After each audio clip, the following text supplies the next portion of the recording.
Many of you are managers, right? You have people responsibility. So this is something probably will add a couple of points in your day-to-day life where you can make the change, or you will make the change. So how many of you have at least more than say 10 people to manage where in? So okay, so that means there will be 10% rebels, 30% dormant guys, and 10% hypers, and the remaining guys will go with the flow. Kind of sometimes learning all the time can be really harmful. You have to implement some. Remember, it's someone's life in your hands. This, for me, it's my nature that I feel unless and until people know that they are going to be punished, people don't change, isn't it? The punishment can vary. You know, for example, if you take a 3-year-old kid, it want to talk. You know, one constant love is mother, right? So if the mother stops talking, that's a punishment for the kid. We don't even realize, because for us punishment is something.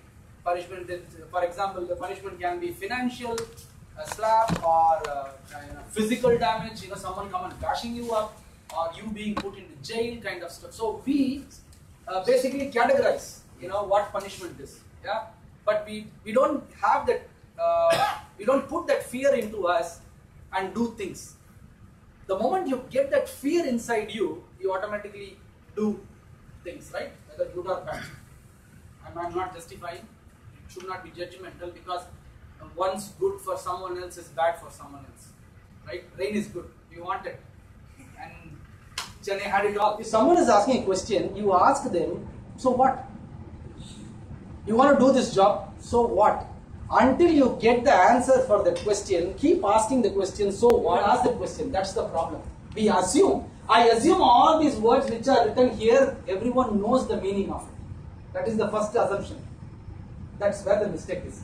So the first thing as a person, forget being manager, teacher, kids, mother, father. As a person, whatever we will say, in a big meeting, all of us have conducted meeting, being part of a meeting, and say, finally they will say, I hope all the people are on the table on the same page. First of all, page doesn't exist in a table. It exists in a book. So what are you talking about? He assumes whatever I say, blah, blah, blah, blah, blah, blah, blah, blah, makes sense to you. And when I go out, I assume you are all ready. We don't do that. Nobody says no. That's the problem. That's the next problem. But the problem about not saying no, I'll cover later, is that there is a very, very disaster effect on both the parties. We'll come to that. Good point. First thing is safety, physical and emotional. When a team member joins you, or you get married, a new member comes into your family, or you get a kid, a new member, first and foremost is that they need to have biggest comfort that they are physically and emotionally safe with you. That's the first biggest tick mark of a person being successful. How will you give physical and emotional security? How are you going to give it to your team member when a person comes into your team? Right? What do you do nowadays? First a team member comes in, right, from tomorrow 5 days you are going for induction, okay? Go to that room, 10 people will come, they will tell you what is the department, everything. 7th day you will start working, you will be sitting there, you will give you laptop, PCs and all, start working, okay? This is what most of us do, isn't it? How many people don't do it? So, giving a person a comfort of making them safe and emotional is a crucial aspect of having a person, the first layer of foundation to allow them to grow. So, everywhere, wherever you go, think of the aspect that safety is very crucial for a person, and safety is not just the aspect of being safe, being hit or not dying. Not dying is physical, emotional. He should be comfortable with you. He should come and tell you that I have got a problem. If he doesn't have the trust to come and tell you that I have got a problem, you will never succeed with that person. Because he is not going to tell what he is feeling, what he is going through, what is the problem with him. First killer. He is dead there. And don't expect him to perform. Morality. You are the role model. Don't say that you have to be like Mahatma Gandhi. You have to be like Abraham Lincoln. If you claim yourself as a role model, be aware that whatever I am speaking, the way I am moving my hand, doing my eyes, or doing like this. So when you think that the morality you have to bring in. So when I am going to be part of the team, you are not the team. You are part of a team. Ensure if you expect someone to exhibit some character, you have it or not. So morality is important. You are the model. Remember always that whatever you are doing, it is affecting someone. Social skills, use of tools. Yeah. Allow people that the opportunity is like people say that I am a functional guy. I am a functional guy. He'll be telling it when he's 1 year in the organization. I am a functional guy. In 5 years, 10 years, 20 years, I am a functional guy. The thing is, you have to allow one person and allow him to learn tools also as he grows, so that at a particular stage where your activity or your learning skill will become docile or mundane, he will say that, boss, I have been here for 20 years, you have not done anything for me. Probably that manager would have joined the organization 1 month ago. Yeah, you will have some cases, right? You join, you will have pre-baggage and all those stuff. So how to address that? How to address it? First of all, you should not jump into solution directly. First understand the problem. Where it is, what it is, how it is. Is it induced, or it is, as he said, an organization policy is not communicated properly, or the team's principle is not communicated properly, which is affected, brood over it. Yeah? Prep for the real world. So allow them to do things by themselves. That's the first thing. Helping is good, but helping should be more on a supervisory level. Yeah, you can train them, you can teach them, you can show them how to do, but don't do it for them. But doesn't mean that you should stand and just watch whether doing it or not, and finally tell them you did not do. I told you, no. Japanese and Chinese, great discipline from early days. That's a great example. Now those two countries, probably some other countries are doing it, we are not aware of. But these two guys are very prominent that they allow the kids to do everything and anything and everything for them by themselves. So they don't feel that that this is a job we should not do, this is a job we should do kind of stuff. Never. Do just rules with rules. End of the day you are a manager. You have to have some rules. End of the day you are a leader. You have to have some rules. Without that rule, it's like having a boundary, building a dam. It's important. You have to, otherwise water will flow. You will be flooded.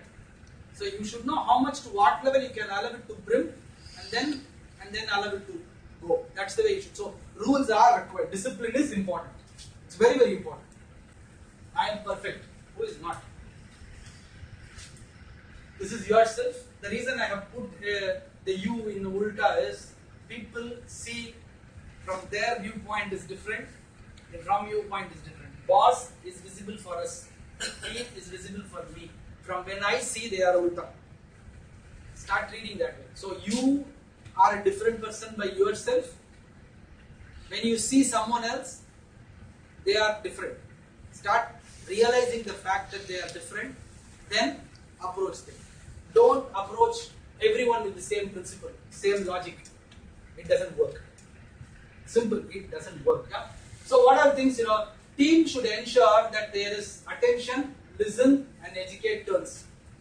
I'm talking to someone like, tell me I'm happy or sad. Am I smiling? Am I angry? Am I sad? This makes a big difference.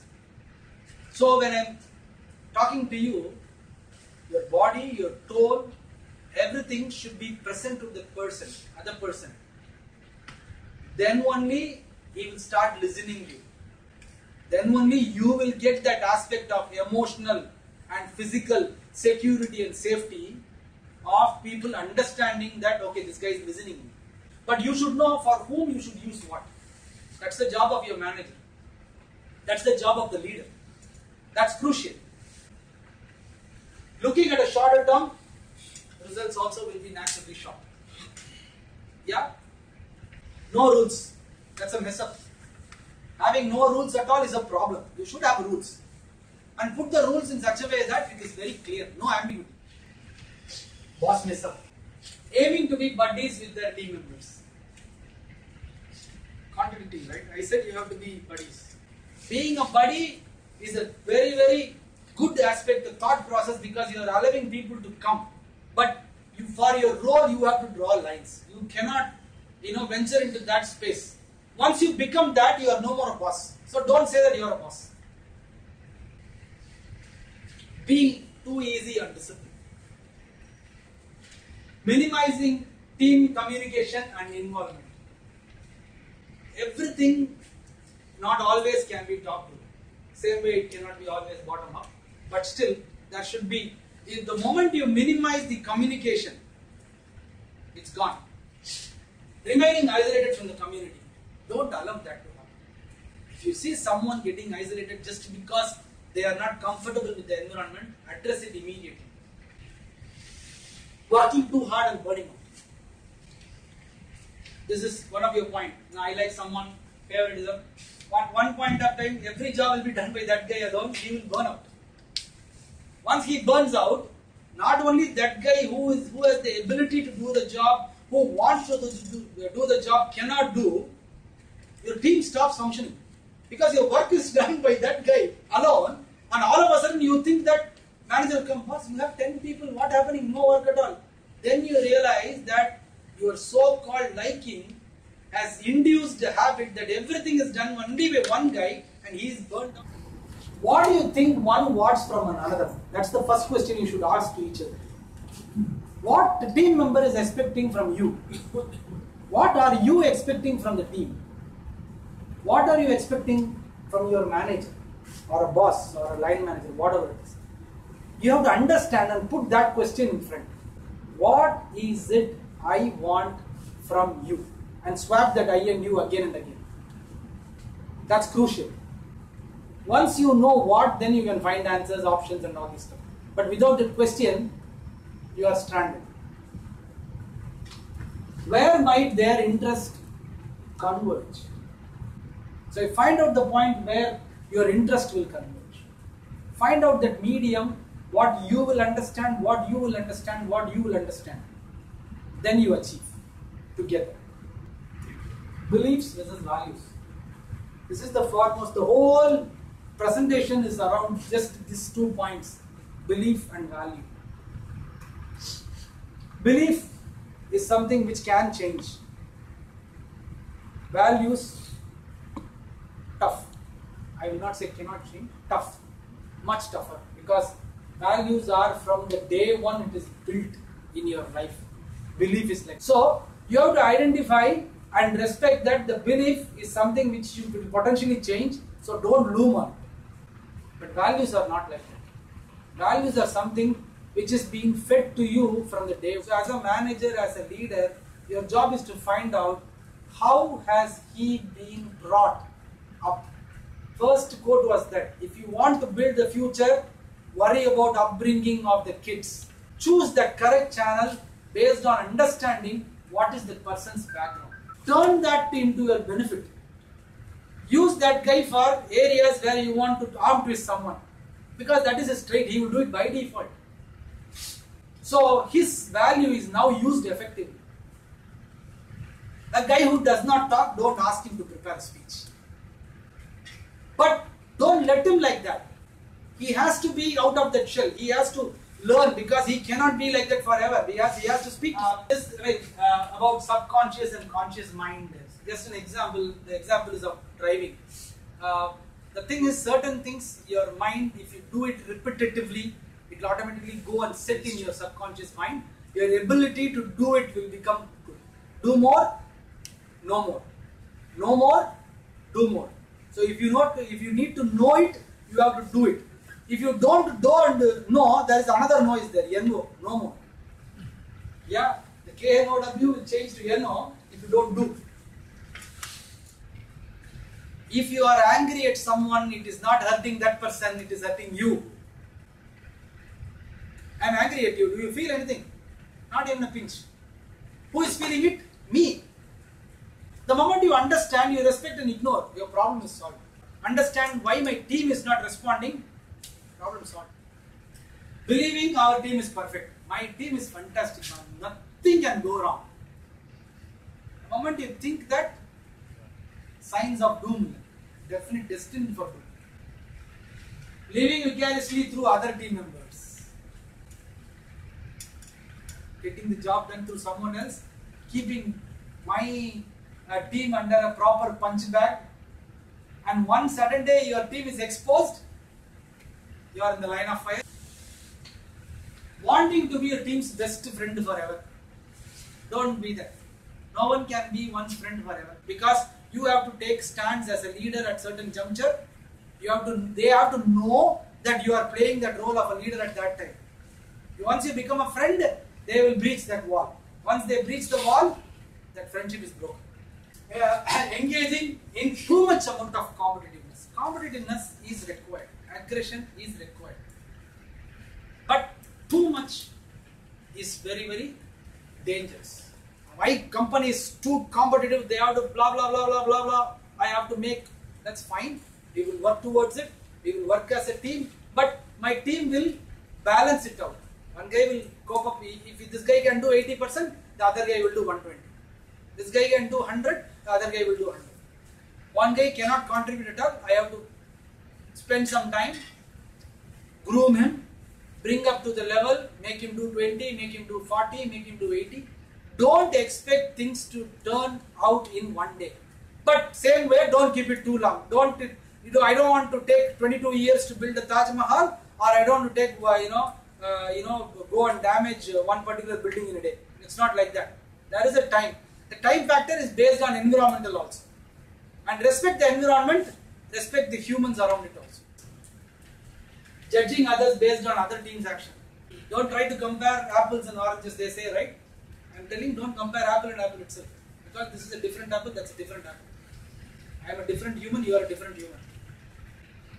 That's the reason we have different thumbprints and tongue prints. Negligence.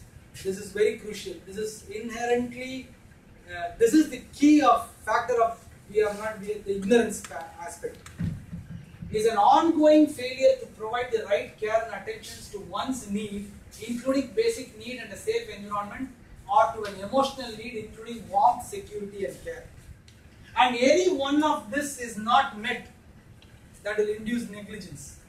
Negligence, people not taken care. People not taken care, growth killed.